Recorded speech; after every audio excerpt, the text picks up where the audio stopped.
Halo student, selamat pagi semuanya. Salam bahagia buat kalian semua hari ini.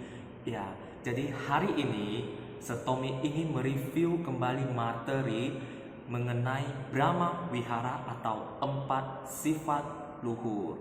Semuanya masih ingat dengan materi itu? Ya, jadi hari ini saya ingin mereview itu kembali. Jadi seperti biasa sebelum kita memulai materi kita, alangkah baiknya kita berdoa terlebih dahulu. Oke? Doa mulai. Doa pagi. Tuhan Maha Pengasih, terima kasih atas karunia-Mu kepada kami setiap hari.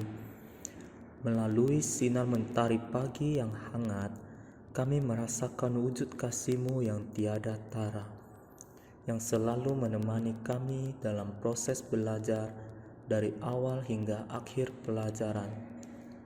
Semoga ilmu yang kami peroleh nantinya akan berguna bagi keluarga, masyarakat, bangsa, negara, dan dunia. Tuhan yang Maha Kuasa, kami bersyukur atas berkah dan anugerah kesehatan yang Engkau berikan kepada kami sehingga kami dapat beraktivitas dengan baik. Tuhan yang Maha Pengasih, saat ini sedang terjadi penyebaran virus corona di dunia. Kami mendoakan para korban yang meninggal akibat infeksi virus corona mendapatkan tempat yang layak di sisi-Mu. Berikanlah ketabahan dan penghiburan bagi keluarga yang ditinggalkan, sedangkan untuk korban yang saat ini terinfeksi virus corona, agar dapat dikuatkan dan segera mendapatkan pengobatan yang tepat demi kesembuhan mereka. Tuhan yang Maha Penyayang, kami juga berdoa untuk semua warga dunia agar dapat terhindar dari penyebaran wabah virus corona, demi terciptanya dunia yang damai dan sejahtera. Terima kasih Tuhan yang Maha Kuasa. Doa selesai. Oke. Jadi seperti di awal tadi Setomi bilang hari ini kita akan mereview materi tentang Brahma Wihara atau 4 sifat luhur. Jadi pasti semuanya masih ingat dong tentang materi yang satu ini? Ya, bagus. Jadi apa sih itu Brahma Wihara? Jadi Brahma Wihara itu adalah 4 sifat luhur yang wajib dilaksanakan atau dipraktekkan oleh semua makhluk. Itu adalah pengertian dari Brahma Wihara. Jadi Brahma Wihara itu ada 4. Apa-apa saja itu? Yang pertama itu adalah metta atau cinta kasih. Yang kedua adalah karuna atau belas kasihan. Yang ketiga adalah mudita atau turut gembira. Dan yang terakhir itu adalah UPK atau ketenang seimbangan. Jadi Brahma Wihara itu terdiri dari 4. Nah, kita mulai dari yang pertama, yaitu metta. Metta itu apa? Metta itu adalah cinta kasih universal tanpa memandang apapun, baik itu suku, agama, ras, budaya, warna kulit, atau apapun itu. Semua itu sama karena kita adalah satu. Nah, di pelajaran yang waktu itu saya pernah bilang bahwa metta itu bukan hanya pada manusia atau makhluk hidup, tapi kita juga bisa menunjukkan rasa cinta kasih kita kepada hewan, kepada alam maupun kepada benda mati. Nah, cuma caranya itu berbeda-beda. Sampai sini masih ingat kan? Nah, kalau kita ngomongin soal metta nih, metta itu kan cinta kasih. Nah, bagaimana sih caranya kita mengembangkan hati cinta kasih kita tanpa pilih kasih? Nah, ada beberapa cara.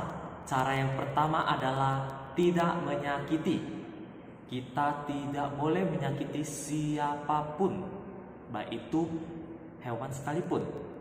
Yang kedua, selalu senyum dan ramah. Ingat, kita harus selalu senyum dan ramah kepada siapapun yang kita jumpai.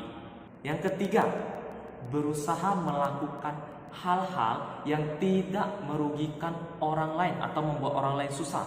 Ingat, kalau kita tidak bisa menolong orang, kita jangan membuat mereka susah. Nah, yang keempat, selalu membantu atau menolong makhluk yang menderita. Jadi kita harus menolong atau membantu siapapun makhluk hidup, baik hewan sekalipun. Nah, yang terakhir adalah mendoakan agar semua makhluk itu bisa hidup berbahagia. Jadi itu adalah beberapa cara bagaimana kita itu bisa memiliki hati cinta kasih tanpa pilih kasih. Oke, selanjutnya adalah karuna. Karuna itu apa sih? Karuna itu adalah sifat welas asih yang muncul karena adanya perasaan iba. Iba itu apa? Iba itu kasihan. Jadi sifat welas asih itu muncul karena ada perasaan kasihan di dalam diri kita.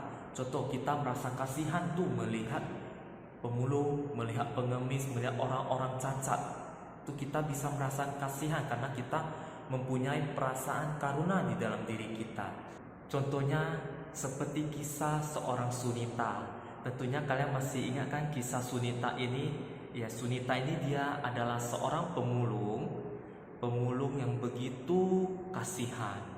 Ya, jadi karena kehidupannya yang begitu kasihan ini, Sang Buddha mengangkat dia menjadi seorang biku supaya bisa menolong si Sunita ini. Nah, jadi seperti itu. Nah, yang ketiga dari Brahma Wihara itu apa? Yang ketiga itu adalah mudita. Mudita itu adalah turut bergembira atas kebahagiaan orang lain.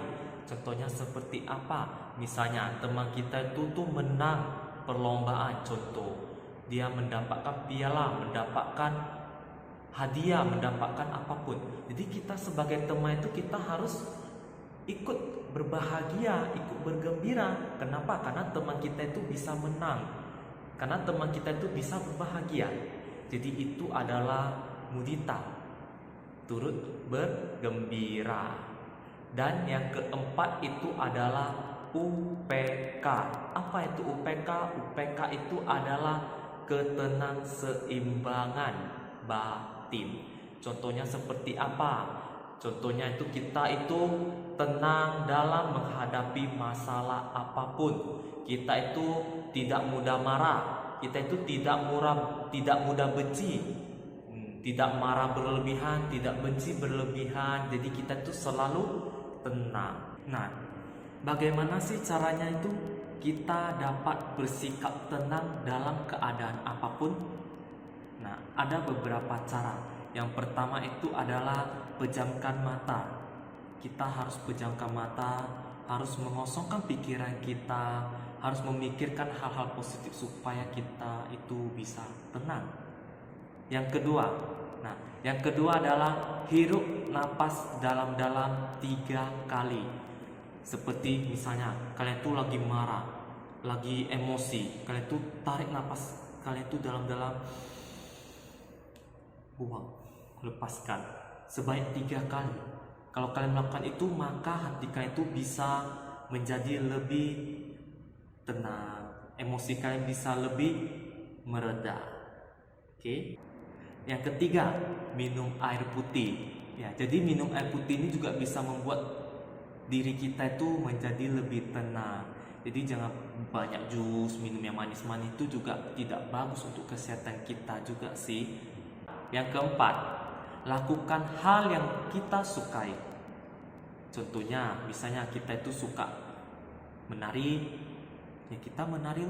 Kita suka bernyanyi, kita bernyanyi. Lakukan hal yang kita sukai. Itu bisa membuat kita menjadi lebih tenang. Selanjutnya adalah tidur atau beristirahat. Nah, jadi tidur dan beristirahat ini juga bisa membuat kita itu tenang. Karena kenapa? Dengan tidur pikiran kita itu menjadi lebih rileks, lebih santai. Jadi bisa membuat kita itu lebih bahagia ataupun perbanyak istirahat. Oke. Nah, yang terakhir adalah berdiam diri di tempat yang sejuk. ini paling bagus sih kalau menurut Satomi. Kenapa? Kalau kita sudah marah, kita emosi, pasti tubuh kita itu panas.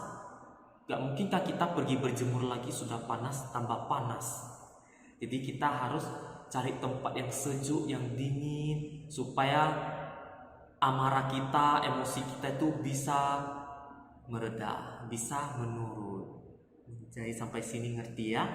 Nah, jadi dari keempat sifat luhur yang sudah saya jelaskan tadi, apa sih yang akan kita dapatkan kalau kita melakukan atau mempraktekkan keempat sifat luhur tersebut?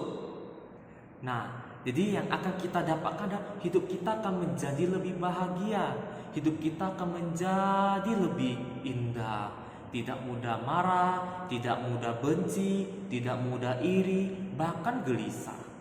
Jadi kalau misalnya kita sudah mengembangkan atau mempraktekkan empat sifat luhur, maka itulah yang akan kita dapatkan.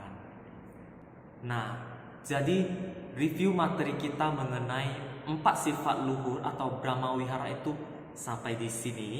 Jadi saya itu berharap kalian itu bisa mempraktikkan atau mengembangkan empat sifat luhur ini di dalam diri kalian. Kalian bisa mempraktikkannya, kalian bisa melakukannya setiap hari, mulai dari kalian bangun tidur sampai kalian tidur. Percayalah, kalian pasti akan mendapatkan banyak sekali hal-hal positif di dalam diri kalian. Oke, jadi review materi kita sampai di sini. Bye bye.